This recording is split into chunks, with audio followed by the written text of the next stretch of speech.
Bostonian, grew up here, lived on Humboldt Avenue when I was young. Right when busing started, my mother and father decided to move to Brookline because they couldn't stand Louise Day Hicks. But my father was a chemist, so we were able to do that. And a lot of people just couldn't. And they had to go to certain schools and had to deal with that the whole time, and busing and the rock throwing. And as part of, I was afraid to go into certain parts of Boston and push forward ahead.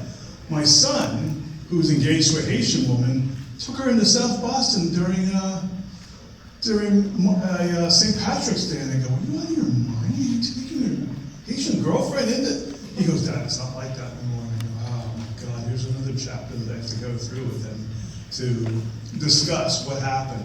And I feel like taking this film, or both films, and bringing it to schools and the Boston City Council and the Senate and the House, and just let them watch it constantly until they, I can't really swear, until they get it, because it's unbelievable. Now, I can be honest with you on another front, is that Yahoo Miller used to be the managing editor of the Banner, and he has a website called flipside.net, and he covers a lot of these topics, and we share his content at the Banner. As a matter of fact, he just had a story last week about the confrontation of abutters to Franklin Park and what they're having to deal with the White Stadium.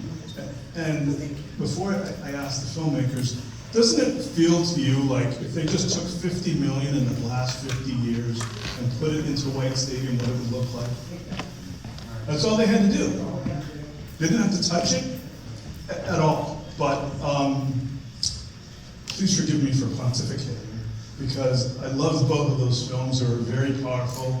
And I wanted to know from both of you what it was like trying to put together these films. And how angry were you when you had to go through and discuss all of these issues throughout the films?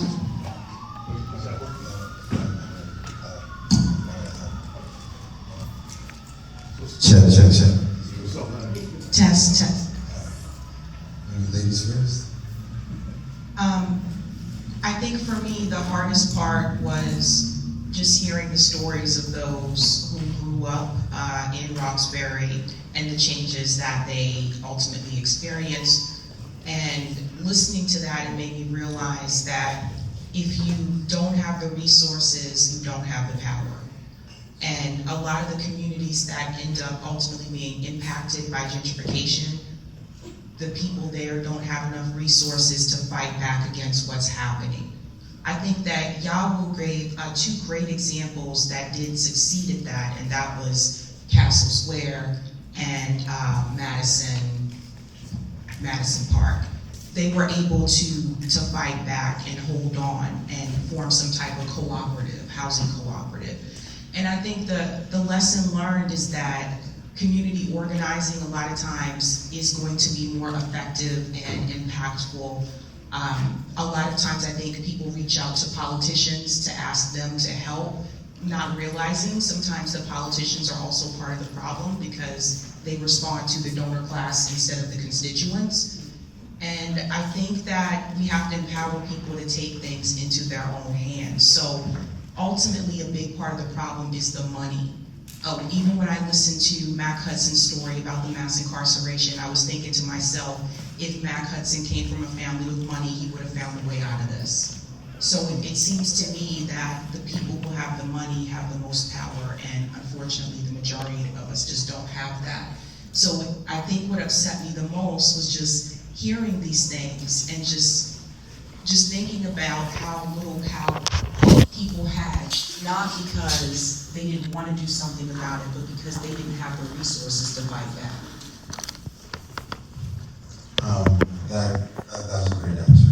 I think for me, well, there are two things that really angered me. The first thing was, so I'm a civil engineer, so when I work through this redlining and urban renewal and create systems to try and combat it, I realized that people, it's just not people's focus. We're all in this great Hibernian hall and we're having over time, and with the ROXFILM Festival, we don't realize how much can we actually have if we don't actually have the infrastructure to make it possible. So I try to tell people all the time to look at equity through the lens of space. You cannot, if you're looking for a school, that's space. If you don't have enough space, you don't have enough educated people. If you have a lot of fast food in your community, that's also space. Space dedicated to putting out unhealthy food into your community. If you have green space, you have healthy people. And when I look at this, and try to, reiterate, it's all about the different spaces we have and what the land use is, because you see, as the laws, once the law gets turned into infrastructure law, I am controlling you as an urban planner. You cannot be residential in business space. I'm controlling your behavior. And therefore, after a while, it interferes with the second part that really makes it matter, is the cultural transmission. In my documentary, we had Reverend Chelsea Moore, and he's 100 years old that was 2024. It's been a while since I did that recording. And he's passed since. And if you don't have space dedicated to cultural transmission, then your history gets erased and forgotten. Why are we here only a few steps down from an ethnic cleansing that went on? There are streets like Haskins Streets, Sterling Street, Vernon Street, streets that y'all don't even know, but you should know because they're right around the corner. We had an artist village filled with multiple artists that in SOA, back in the South End, that we don't even have. It's like now it's just a scattering. I'm talking about the children's circuit. I see my good friend, Mr. Knight from the Boston Public Library. He told me about how the Whittier Street and how it was supposed to be the DMV. Right, there's so much history, but the land doesn't get a chance to tell the story. They'll focus on the individual, whether it's Donna Summers or General Gordine, and not talk about a whole community of people that used to live here. Brothers, sisters, mothers, daughters, community of African Americans that have been here for over 60, 70 years. So that's what really hurts me, is when I'm trying to talk to kids. I have a youth program, and we teach them in Madison. We're at O'Brien in Madison, and none of the kids know that they're living in a space that African Americans used to have 500 businesses on. That's what hurts me. Another thing I was going to ask you, and you were all talking about erasure through both films. I see people now, younger people, wearing t-shirts that say, "There are black people in Boston." And it really hurts because you see all the films that are directed here, and it's mostly Irish Catholic mob films. And there are hardly any other films that are of African American ideals that are shot here. What made you want to stay, since you came from other places? What made you want to stay and put your roots in here and say, okay, there are black people in Boston, I'm one of them? I think for me, is I wanted to be part of the solution. I wanted to be one of the people that I guess would encourage other black college students that came here, like that's how I came here, to stick around and try to see how you can be a part of the solution. Because the problem that I think it continues, if more of us come here for college and then after college we leave and we go to New York or DC and Philly, that's where a lot of people end up going. And so I think if people keep leaving, this isn't going to change. Boston is different than any other city that I've lived in, and I swear by that. It's uniquely different. When I first came here, it was the first thing I noticed. I literally was like, where are all the black people? And I feel like I've never had to ask that question in Philly or DC or New York. And those cities have their different neighborhoods as well, but I'm in Boston proper, and I had to look for black people. And if I go to the proper areas of those cities, I don't have to do that. The other thing that was noticeable as well, I was also coming from places where I was used to seeing more black homeowners. And when I came to Boston, and when you venture out, you start to explore, and you go to the Boston suburbs, I did notice that I didn't see as many like black homeowners or black suburban communities that were really thriving economically. Like you can see that in places like Maryland, Atlanta suburbs, for example. And so I had to ask, like, why is that? And so when the Franklin Park Defenders reached out to me, I had to go back through the history to try to explain, like, how did we get here, right? So I think a lot of the structural racism that has been in place in Boston and the laws that allowed that to happen, I think that is what led to the black erasure in Boston and the lack of the black presence in Boston. I think that's a big part of it. And I wonder if things would have been a little bit different, if black people would have been allowed to have those jobs in City Hall earlier on. You know, maybe the neighborhoods would have been a little bit more diverse and not as segregated. But these are just things that we could ask, like, what if, you know, if things were different. But I think if you go to other cities, in particular on the East Coast, there's a big difference. And I do think that the laws that were implemented, whether it's by the previous mayors, governors of Massachusetts, I think that those policies ultimately led to what is happening today.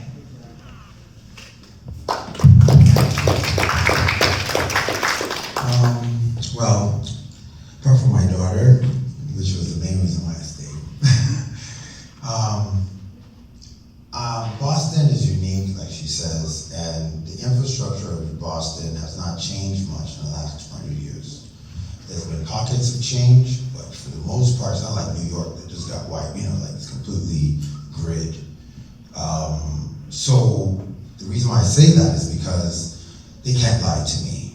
They can't tell me that, you know, I can look at a design and tell you what they're doing and what they're trying to do with their design, and who's going to leave and where it needs to go, and the data is uncontrovertible because it's not if, why, what, who, when, and where. It's literally on a map and it's been documented, and Boston is probably one of the most documented cities the world has ever seen. So when I started getting into redlining and urban renewal and the studies, it was so clear to this day to see, you know, the cycle. It's a 60-year cycle. African Americans are displaced en masse in Boston every 60 or so years. We mentioned the New Guinea settlement in the North End. About 50, 60 years later, you start seeing them leave. They move to the West End. Then they move from the West End. 60 years later, they're in the South End. Then 60 years later, which is now, we're now going to Brockton and the surrounding areas. So that's really what made me stay. But then also, there's hope in Boston, because Boston does have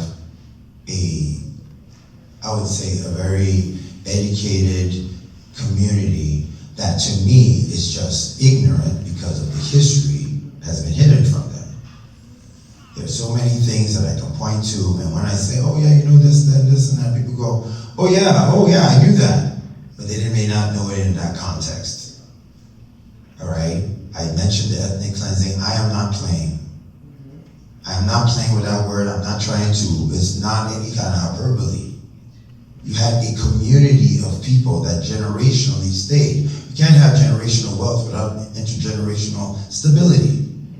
And if you are wiping out people every 60 years, and you're coming for us now, they're coming for us now. And I want to please give it up for the Franklin Park Defenders, because what they're up against is insurmountable, and they're going to fight to the end.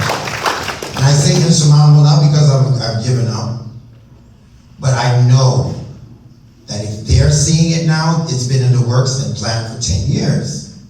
That's how engineering works. There's a design process and consultants, and they've gone through the process. So once you see it come out the ground, it's already too late. There is literally nothing. The billions and billions that are behind it is gone. 10 to 15 years, and I have, what I'll tell you right now, because I'm fighting 6 stories in the middle of Cleary Square in Hyde Park, right now. That's why I haven't been into Franklin Park, because we fight on another front in Hyde Park. They're trying to put high rises in the middle of Cleary Square. All right, that's going to wipe out the areas. Once they get Franklin Park though, it's a wrap. Because Franklin Park is the center, is the heart of the lungs of the southern parts of Boston, everywhere from Dorchester, Roxbury, all the way down to Mattapan. And if you take out, if they get back Franklin Park, they're going to connect the Orange Line. They've already connected the Orange Line from Jackson to right in front of city, right in front of White Stadium. That's where the middle lane ends. They're selling us, and they'll come to you and lie to your face, the BPDA. They're not playing, they're coming for their money. And they're gonna put the red line, the Blue Hill Lab renovation, that's to connect the red line to White Stadium. And just look at that as jumper cables to a community that's been disinvested from for the last 60 years. The property values are gonna go up like this because you're talking about a community that's next to the largest land space, historical land space in Boston. It's got a zoo, right? It's got a golf course. Sounds pretty nice, don't it?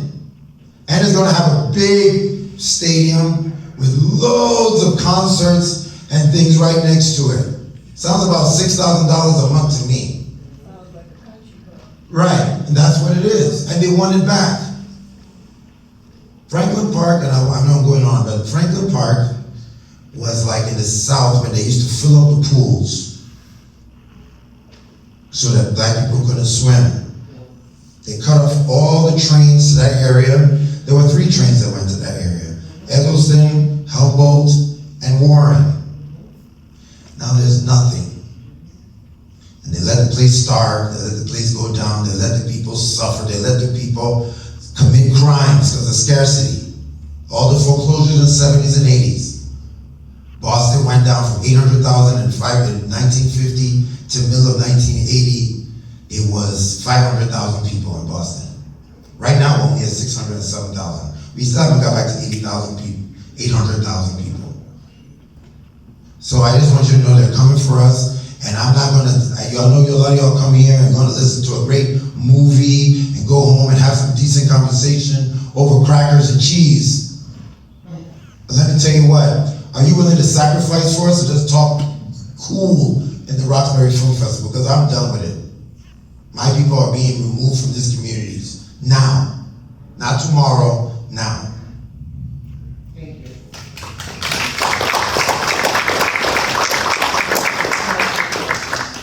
We're talking about erasure, and I wanted to know what you think about the immigrant Black population and how they are impacting the city. Because there's been an influx of people from all over the world that are coming in here. And what do you think their impact will be on the future of the city? I can say that from what I've seen, it's very clear to me that Black Americans are at the bottom of the list. And we've stayed at the bottom. The data shows that the $8 is absolutely insane. That does not make any sense unless you just look at the policies that have been implemented.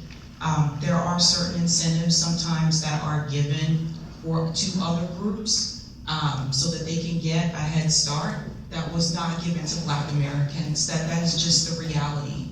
And when I say that, I'm not saying that to cause any type of division, I'm just telling you the truth. My parents are from the South. My grandparents are from the Carolinas. They migrated to Baltimore, Maryland. My parents were born and raised in Baltimore, Maryland. They grew up there. I lived there partially and then in other places. And I have to tell you, even in Baltimore, at one point, that block where my grandma lived, it was all Black businesses on that block.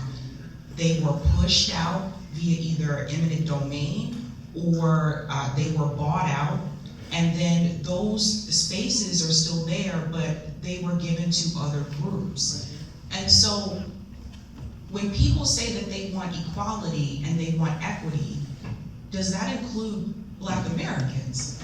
And I'm genuinely asking that question because what I have seen is that oftentimes it's let's just give If I give there's 5 people and I give it 5 people, each of you get $100.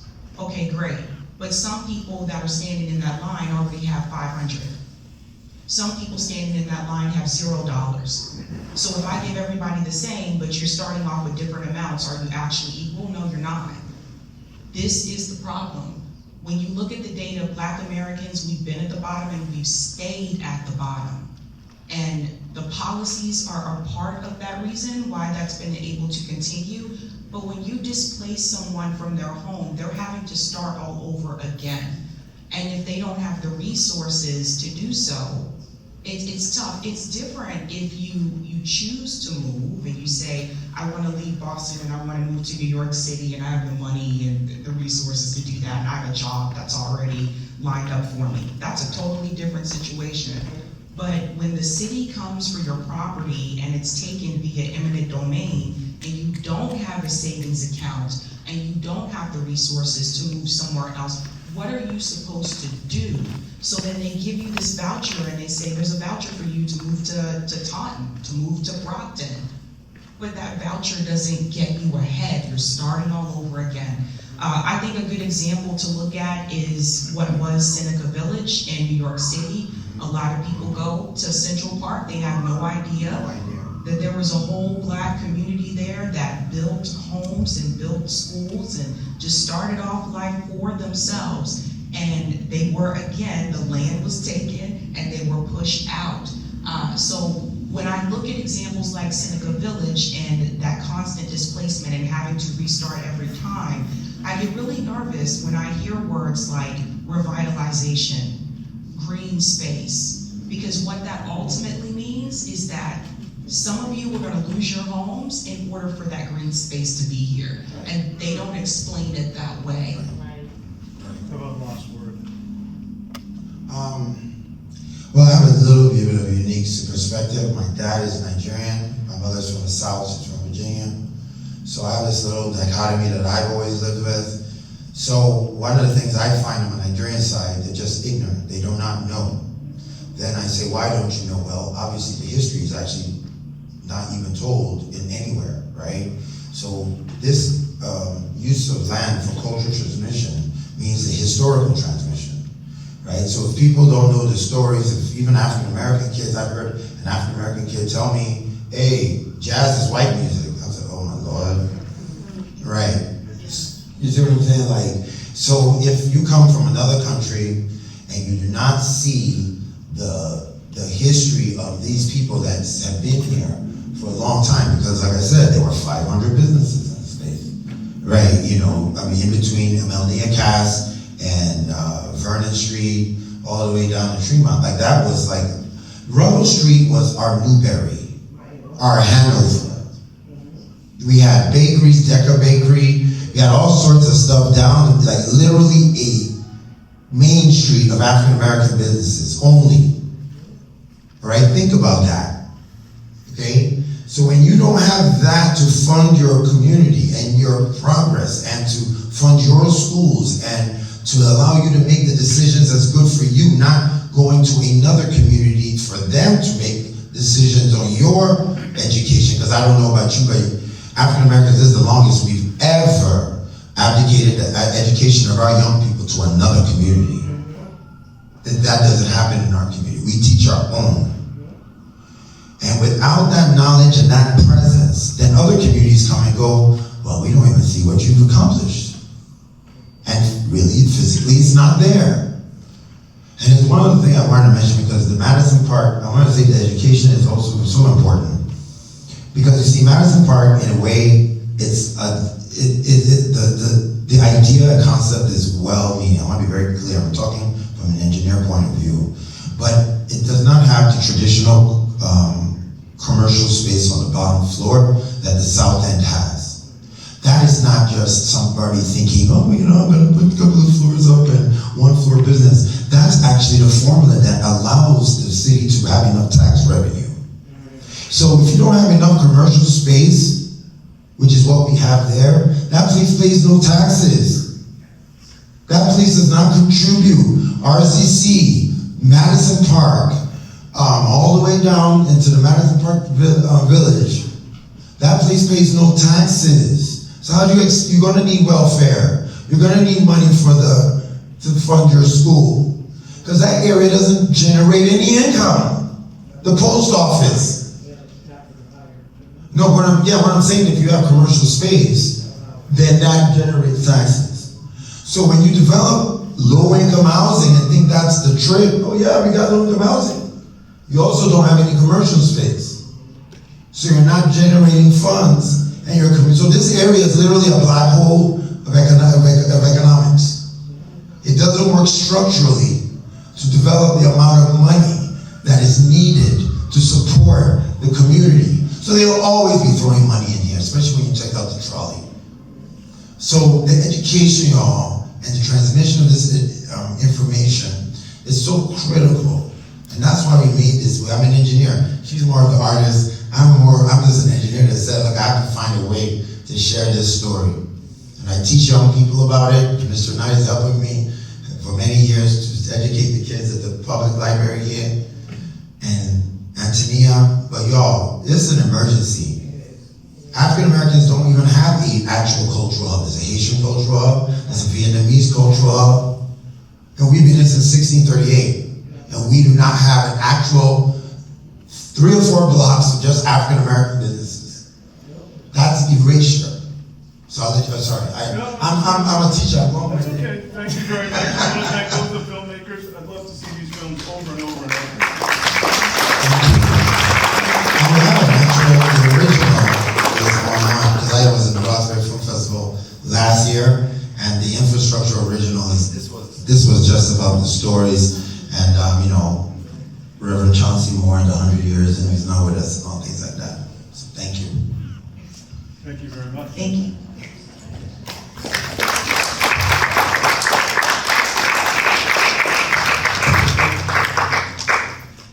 That's it, yeah.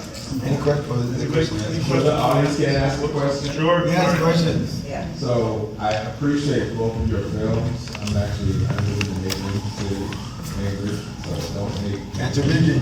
But just listening to you, I definitely understand and appreciate the fact that you're saying that we're being erased.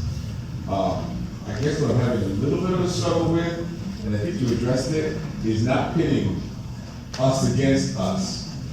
The difference between, because my background is Caribbean, it's just one stop. They stop and met my people in Barbados, and they came, but there's a lot of interplay between Barbados and South Carolina.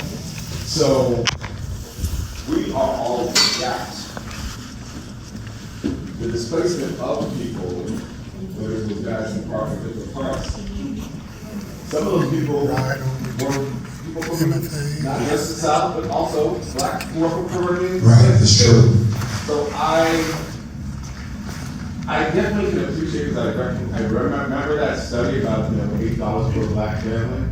I want to see solutions within unity to all of us, because I'm one of the few people that have a home.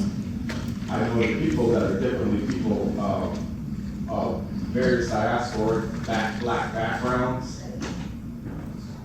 I wanted to just, see the unity that comes together with the solutions. So I don't want to necessarily say, because that's what I grew up with, you're not black. I'm like, the hell I'm not. I grew up with them too. It's like, if I get arrested, they don't care, oh, hey, you're from Barbados, you can go ahead.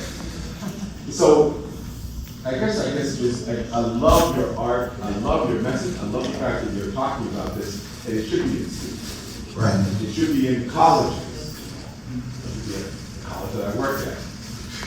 No, I get it. So I guess, thank you, and, not thank you, but thank you, and your messages, maybe it's for a filmmaker to be able to say, how did this division happen between, African Americans of the diaspora, people who came here maybe in the 1940s and 50s, like my grandparents, to create this division that's now you don't want to feed that, because then that becomes a separation, and now we're like separate fingers. We need to be unified to fight this nationwide, whether it's Jersey, whether it's New York, Brooklyn, we need us. Can I answer your question? And I want to answer it because because I know in the film, my name is Antonia Edwards. My family has been here since 1940. My family comes from the United States. I think that the reason why there's so much division is because people who came here, who didn't suffer the badges and incidents that we suffered, do not know our history.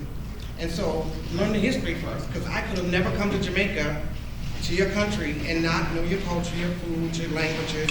I can never wave my American flag. And so, what we see here a lot is nobody really knows the history. And we take it very seriously, because it was a painful history.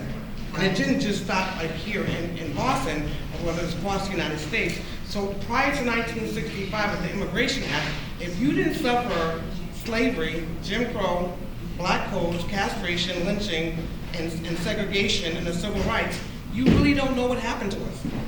And a lot of people that come from different countries don't care. I talk to them.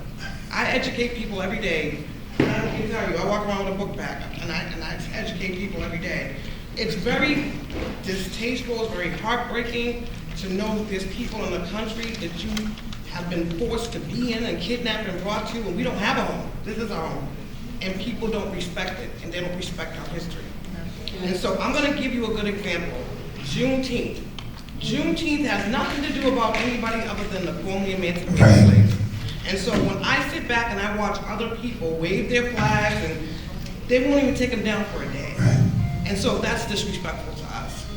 And so those are the kind of things that create further division other than our elders separating and creating division. Because you're absolutely right. You know what I'm saying? Most of my friends from the islands, their parents told them to stay away from black people. They told them we were bad, we were lazy, because that's what they were taught. And our family probably told us to tell you guys that you weren't black. And that's the story. But the bigger piece is you have to learn the history. You can't come here and not know what didn't happen to us and still say the tropes of being us lazy, we're welfare queens and whatever, so forth and so on, and not really know what happened. And just like here in Massachusetts, this is the first colony that sank into slavery. A lot of people don't know that. They don't know that our black troops fought in the war, and Britain told them that they fought in the war, they were freedom, and they lied. Antonia, well, the thing I always say, because remember I'm in the middle. It's because my father's Nigerian, and there's a dichotomy. You see, African Americans have been robbed of their homeland, and you were able, as formerly enslaved people, to reestablish a new homeland in another land. You were able to keep more African artifacts within your culture, right? That matters because you were able to control your land use, to continue the transmission of some. If you go to Brazil, they have even acarajé, which is another form of akara, which is a form of Nigerian food. Okay? So that lack of control of land, they never had it since the beginning. Okay? So now when you have that on your neck, and then people are coming, and they are having their rice, even, okay, what would African Americans sell in their cultural hub? That's culturally intergenerational, right? But soul food is even is a result of not having control of your land. So you have to eat what you can off the land to survive, right? They didn't have the opportunity to walk frolic through the islands of Jamaica and let's go and make some curry rice. You know, they didn't have that opportunity. All those things, when you put your rice and they put their rice, there's a difference, and they know why. And then when you come and you not recognize why their rice is there and say your rice doesn't taste good, And then you want to compete. and then you want to compete when the fact that you're here to show your rice is because of our sacrifice and our bland tasting rice. That is the reason that causes the division. So what I'm trying to say is not that I actually want to blame anybody because I'm half Nigerian, but when you come, and it's not necessarily your fault because the history is being erased. That's why they're being erased, because I truly believe that when reparations come, it's the immigrants that's going to vote for the reparations, not white people. I would never count on that. You understand what I'm saying? Because you will understand the struggle. You understand how things are. Okay, now my Nigerian voice is coming out. You guys have done it now. I was just gonna say, I kind of want rice now. Right. But that's where I come from. I think we have one more question, We're running out of time. but But I thank you so much for the spirited conversation, so necessary. Please, what is your question? My name is Sheila, and I just want to piggyback off what Antoinette said. Everything you said is correct, but I also feel when black people come from, because we're all black, we're all African, no matter what part of the country we came from. White people look at us as black. They don't look at us as white, because they look at the color of our skin. So once black people from other countries come over here, they think they're getting the American dream. So they don't understand what we had to fight for them to be able to even come over here and get what they have today. And your point about vote and, about contacting your Senate, or that hit a nerve with me, because that's the first thing I tell people when they're looking for a job. Do you vote? Are you a registered voter? Contact your legislator.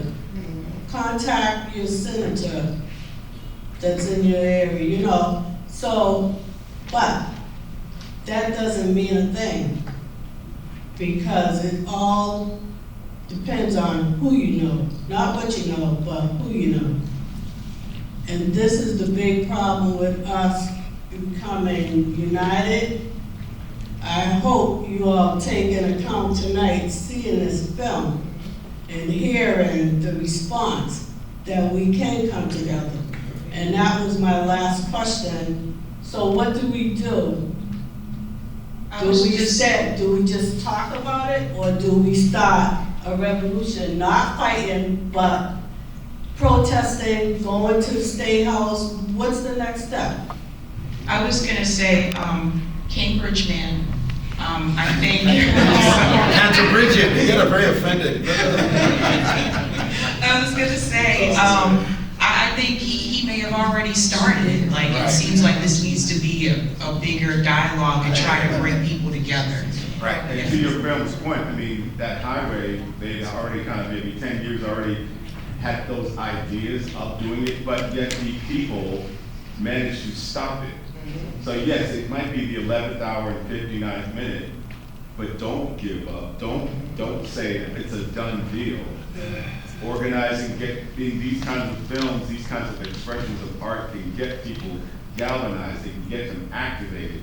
To say, something, the stadium hasn't been erected yet, we can do something, and we can put pressure.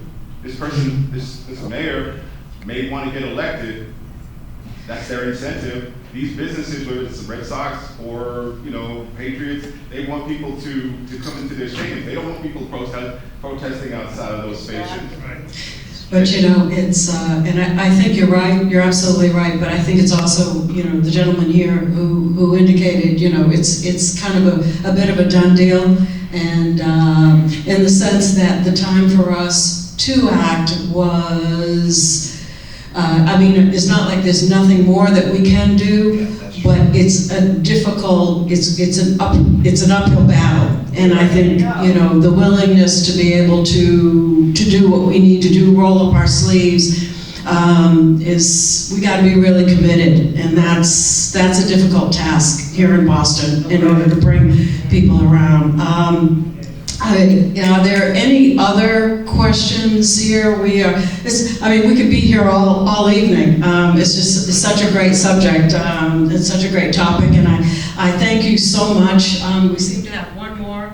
Please go ahead. Just a fast comment. Seems like both films were wonderful. It's like Eyes on the Prize update for the 2026 version. Thank you. Thank you. Thank you so much.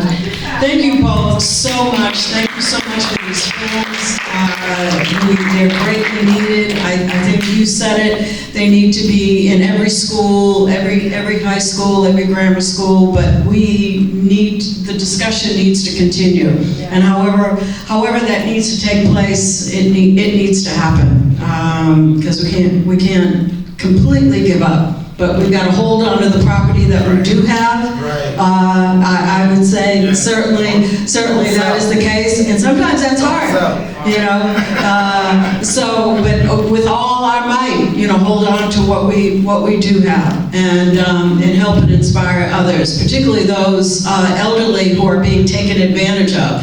There's elderly that are sitting on quite a bit of property, and they're being taken advantage of. And I know I've done some things to get actively engaged in helping some of those elderly. Otherwise, you know, they're listening to the wrong people and easily taken advantage of. So there's always something that we can do. You may not own property, but you know somebody who does. Right. So let's do what we can. Thank you so much.